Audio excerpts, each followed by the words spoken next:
Hi! Hello! నమస్తే అండి. నేను మీ గంగాధర్‌ని. ఎలా ఉన్నారు? బాగున్నారా? అందరూ బాగుండాలని మనస్ఫూర్తిగా కోరుకుంటున్నానండి. ఈరోజు రెసిపీ ఏంటో తెలుసా? కాఫ్లీ. కాఫ్లియా? ఇదేంటి పేరు కొత్తగుందనుకుంటున్నారా? అవునండి.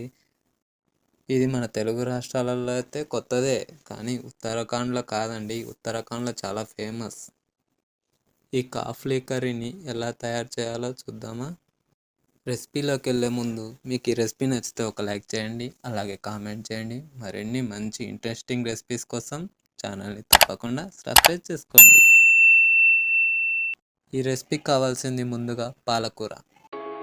నేను ఈ పాలకూరని ఒక 5 కట్టలు తీసుకున్నాను. మీకు ఎంత కావాలో అంత తీసుకోవచ్చు. తీసుకొని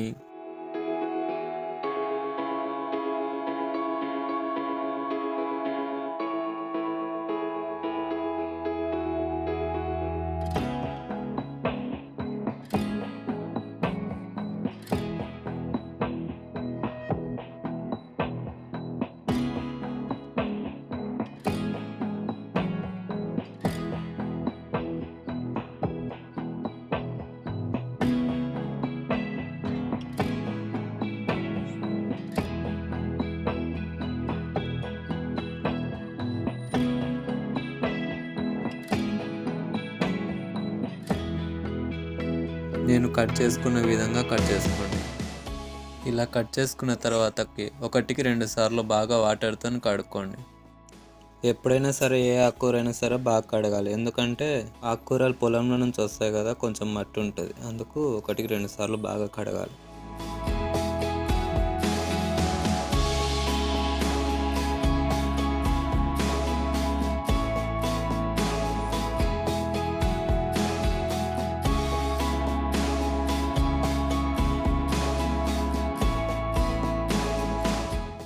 కడిగిన తర్వాత వాటర్ అంతా వంపేసేయండి. వంపేసి ఒక గిన్నెలోకి తీసుకోండి. ఇప్పుడు స్టవ్ ఆన్ చేసి ఒక కడాయి పెట్టుకొని ఆ కడాయిలో మనం కడిగి పెట్టుకున్న ఆకు ఉంది కదా, ఆకేయండి.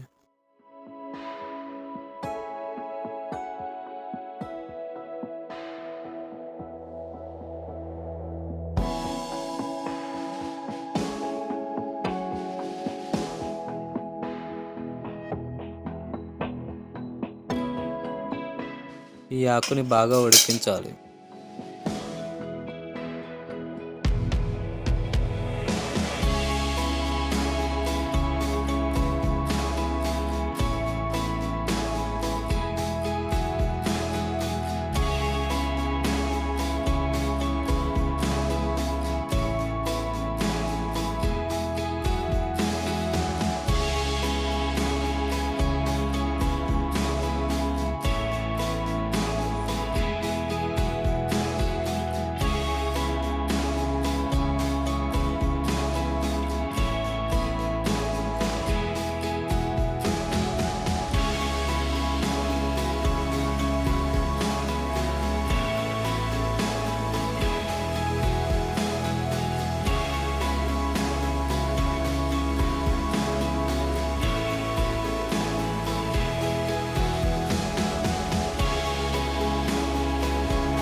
ఈ ఆకుని 70-80% ఉడికేలా ఉడికించుకోవాలి.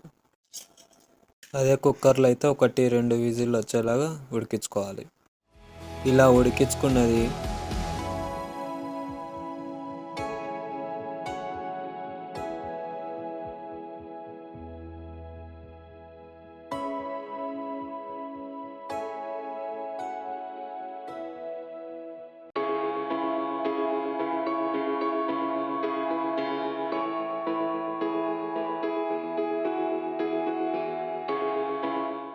ఒక ప్లేట్లోకి తీసుకొని చల్లారనివ్వాలి.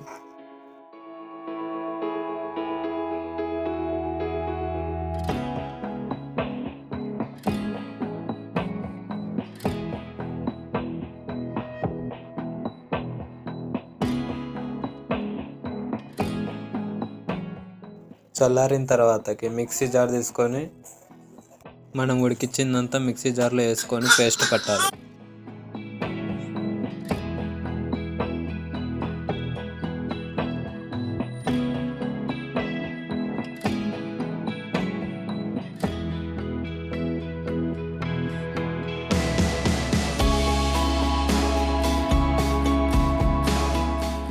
అదే కడాయిలో కొంచెం ఆయిల్ వేసి ఆయిల్ వేడైన తర్వాతకి కట్ చేసిన ఉల్లిపాయ ముక్కలు వేసుకోవాలి. వేసుకొని ఒకసారి బాగా మిక్స్ చేయాలి.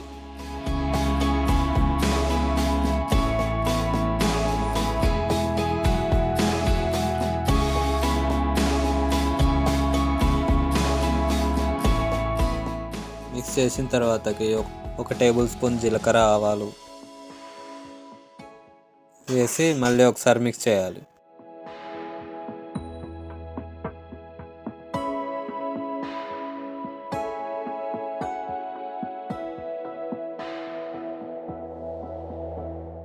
ఇందులోనే ఒక హాఫ్ టేబుల్ స్పూన్ అల్లం వెల్లుల్లి పేస్ట్,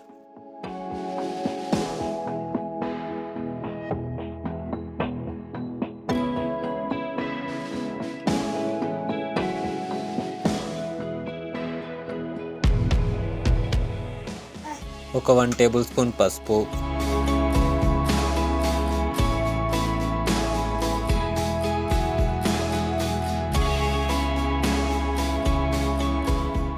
ఒక ఎండుమిర్చి, ఒక 3 వెల్లుల్లి రెబ్బలు వేసి మళ్ళీ ఒకసారి బాగా మిక్స్ చేయాలి.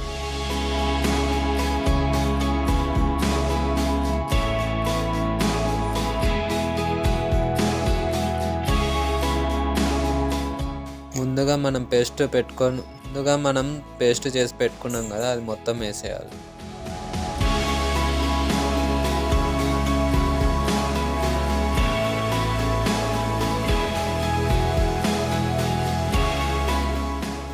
పేస్ట్ మొత్తం వేసిన తర్వాతకి మళ్ళీ ఒకసారి బాగా కలిసేలా కలపాలి.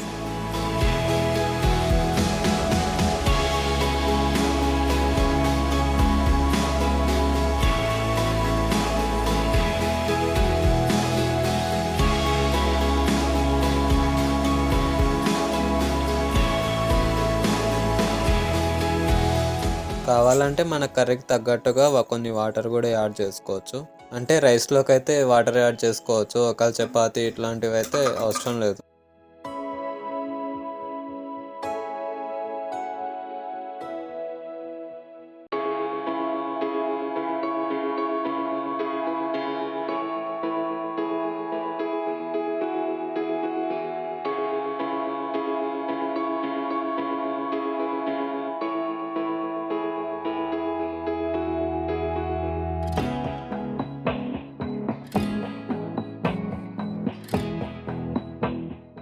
ఇప్పుడు ఇందులో 1.5 టేబుల్ స్పూన్ సాల్ట్,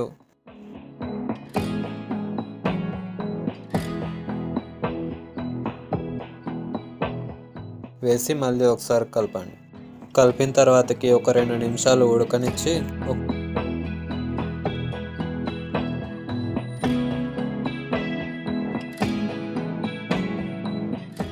2 టేబుల్ స్పూన్ల గోధుమ పిండి, 1 టేబుల్ స్పూన్ కారం,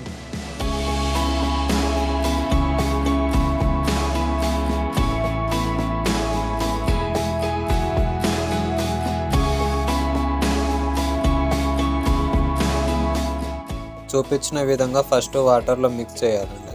డైరెక్ట్గా వేస్తే ఏమవుతుందంటే ఉండలు కడుతుందండి, గోధుమ పిండి సరిగ్గా కలవదు. అందుకని ఫస్ట్ మిక్స్ చేసి తర్వాత వేయాలి. వేసిన తర్వాతకి బాగా ఒకసారి మిక్స్ చేసి మళ్ళీ ఒక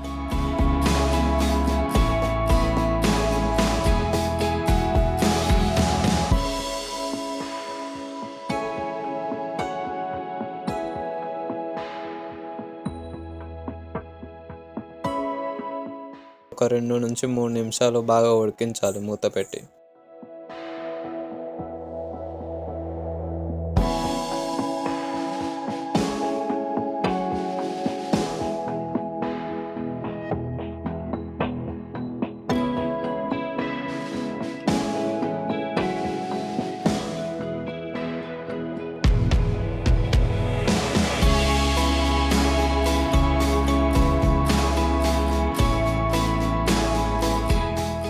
తర్వాతకి ఇందులో 1 టేబుల్ స్పూన్ ధనియాల పొడి వేసి మళ్ళీ ఒకసారి మిక్స్ చేసి స్టవ్ ఆఫ్ చేసేయండి. అంతే, సింపుల్. ఇది వేడన్నంలో అయినా సరే, చల్లన్నంలో అయినా సరే, అలాగే చపాతీలో అయినా సరే అద్భుతంగా ఉంటుందండి టేస్ట్ మాత్రం. ఒకసారి ట్రై చేయండి తప్పకుండా. వీడియో నచ్చితే ఒక లైక్ చేయండి. అలాగే మీకు ఎలా వచ్చిందో కింద కామెంట్లో చెప్పండి. అలాగే మరిన్ని రెసిపీల కోసం మన ఛానల్ని సబ్స్క్రైబ్ చేసుకోండి. Thank you for watching.